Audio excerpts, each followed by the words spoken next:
warahmatullahi wabarakatuh. Perkenalkan, nama saya Elsa Indriani, NIM 2021010500022. Di sini saya akan mempresentasikan pengertian tasawuf dan fase-fase perkembangan tasawuf dalam Islam dari kelompok 12 mata kuliah pengantar studi Islam dan yang terhormat Bapak DRS Haji Mahrus MPDI selaku dosen pengampu mata kuliah pengantar studi Islam, dan tak lupa teman-temanku yang saya cintai. Puji syukur saya panjatkan atas kehadirat Allah Subhanahu wa Ta'ala yang telah memberikan rahmat dan hidayahnya sehingga kita dapat bisa melaksanakan kuliah walaupun dengan cara online. Oke, saya di sini akan menjelaskan tentang pengertian tasawuf. Pengertian tasawuf secara etimologi atau bahasa. Pengertian tasawuf menurut bahasa atau etimologi tentang kata tasawuf antara lain sufa yang artinya serambi tempat duduk, saf yang artinya barisan, safah bersih atau jernih, sufana yaitu sebutan nama kayu yang bertahan tumbuh di padang pasir, suf bulu domba. Dan adapun pengertian tasawuf secara terminologi menurut beberapa ahli pendapat yaitu menurut Imam Junaidi dari Baghdad mendefinisikan tasawuf sebagai mengambil setiap sifat mulia untuk meninggalkan setiap sifat rendah. Dan Syekh Muhammad Al-Qurdi mengartikan tasawuf adalah suatu ilmu yang dengannya dapat mengetahui hal ihwal atau perbuatan, kebaikan dan keburukan, dan membersihkan dari sifat-sifat yang buruk dan mengisinya dari sifat-sifat yang terpuji. Menurut Imam Ghazali yaitu dalam kitabnya Ihya Ulumuddin, tasawuf adalah ilmu yang membahas cara-cara seorang mendekatkan diri kepada Allah Subhanahu wa Ta'ala. Tasawuf adalah budi pekerti. Barang siapa yang memberikan budi pekerti atasmu, berarti dia memberikan bekal atas dirimu dan tasawuf. Dan masih banyak lagi ulama-ulama atau ahli yang mendefinisikan tentang pengertian tasawuf. Adapun fase-fase perkembangan tasawuf dalam Islam yaitu yang pertama yaitu fase zuhud atau asketisme. Fase ini berkembang pada abad 1 sampai 2 Hijriah di Madinah, Mesir, Basrah dan Kufah.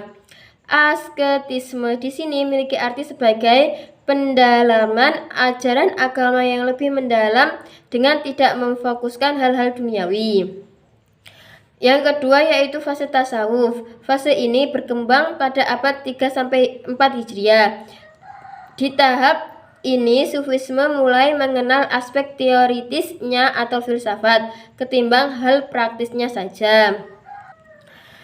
Yang ketiga yaitu fase tasawuf moderat, yaitu fase ini pada abad ke-5 Hijriah dan berkembang setelah meredupnya fase kedua. Fase ini kemudian lebih dikenal dengan aliran Sunni yang berpegang ajaran Ahlussunnah wal Jamaah.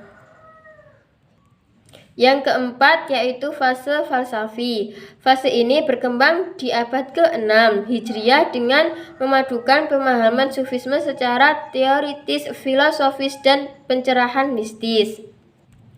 Yang kelima yaitu fase tarekat. Fase ini berkembang pada abad 7 Hijriah hingga sekarang. Di fase ini muncul aliran dengan berbagai variasinya seperti aliran Qadariyah, yaitu yang menghubungkan Sufi dan Al-Quran, aliran Rifaiyah, yaitu yang menghubungkan asketisme, cinta dan ma'rifat atau pengetahuan ketuhanan.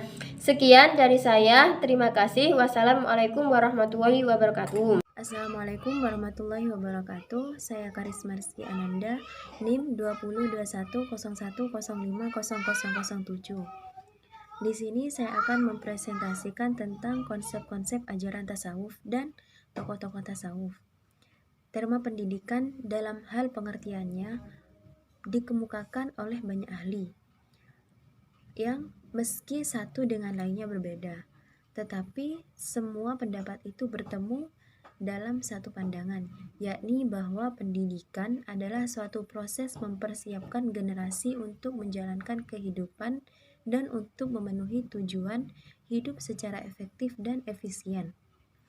Mengingat pendidikan tasawuf merupakan bagian yang tidak terpisahkan dari pendidikan Islam, maka pengertian pendidikan Islam perlu dikemukakan terlebih dahulu.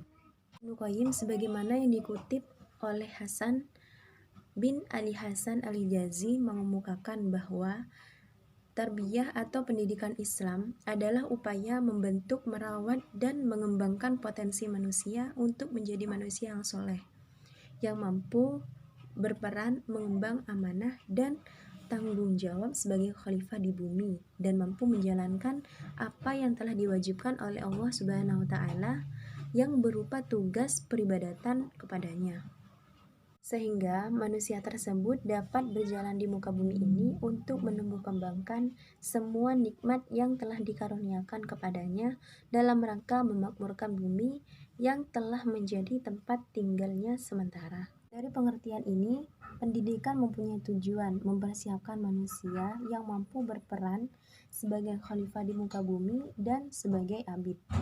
Menurut Yusuf Qaradawi, pendidikan Islam merupakan pendidikan yang seutuhnya, yang meliputi akal dan hatinya, rohani dan jasmaninya, akhlak dan keterampilannya. Menurut Hasan Langgulung, pendidikan Islam adalah proses penyiapan generasi muda untuk mengisi peranan, memindahkan pengetahuan dan nilai-nilai Islam yang diselaraskan dengan fungsi manusia untuk beramal di dunia dan memetik buahnya di akhirat. Dan untuk selanjutnya yakni tokoh-tokoh tasawuf, dan adapun tokoh-tokoh tasawuf antara lain Jalaluddin Ar-Rumi merupakan tokoh tasawuf cinta, dan Al-Ghazali merupakan tokoh tasawuf tahalli, dan tajalli. Said Nursi merupakan tokoh tasawuf syariat, dan Hasan Al-Basri merupakan tokoh tasawuf sunni. Abu Yazid Al-Bustami merupakan tokoh tasawuf fana dan baqa. Robi'ah Al-Adawiyah merupakan tokoh tasawuf mahabbah, dan Al-Qushayri merupakan tokoh tasawuf ahlaki. Ibnu Arabi tokoh tasawuf falsafi. Abdul Karim Al-Jaili tokoh tasawuf falsafi. Ibnu Sab'in tokoh tasawuf falsafi. Ibnu Masarrah tokoh tasawuf ahlaki. Syekh Hamzah Al-Fansuri tokoh tasawuf Indonesia. Syekh Nuruddin Ar-Raniri tokoh tasawuf Indonesia. Syekh Abdul Rauf As-Singkili tokoh tasawuf Indonesia. Syekh Abdul Somad Al-Falimbani tokoh tasawuf Indonesia. Syekh Yusuf Al-Makassari tokoh tasawuf Indonesia. Syekh Nawawi Al-Bantani merupakan tokoh tasawuf Indonesia. Syekh Ahmad Khatif Sambas merupakan tokoh tasawuf Indonesia. Kiai Haji Hashim Asy'ari merupakan tokoh tasawuf Indonesia. Dan yang terakhir, Buya Hamka merupakan tokoh tasawuf Indonesia. Baik, cukup sekian presentasi dari saya. Apabila ada kesalahan kata, mohon maaf yang sebesar-besarnya. Wassalamualaikum warahmatullahi wabarakatuh. Assalamualaikum warahmatullahi wabarakatuh. Nama saya Hoirotul Bariyah, NIM 2021010517. Di sini saya akan mempresentasikan tentang peranan tasawuf dalam kehidupan modern. Tasawuf merupakan salah satu khazanah intelektual muslim yang kehadirannya saat ini semakin dirasakan. Tasawuf dikonotasikan dengan syafa'. Syafa' mengandung makna suci dan bersih, yaitu orang-orang yang menyucikan dirinya di hadapan Tuhan. Tasawuf dikonotasikan dengan saufi. Saufi berasal dari kata Yunani. Istilah ini juga disamakan dengan kata hikmah yang berarti kebijaksanaan.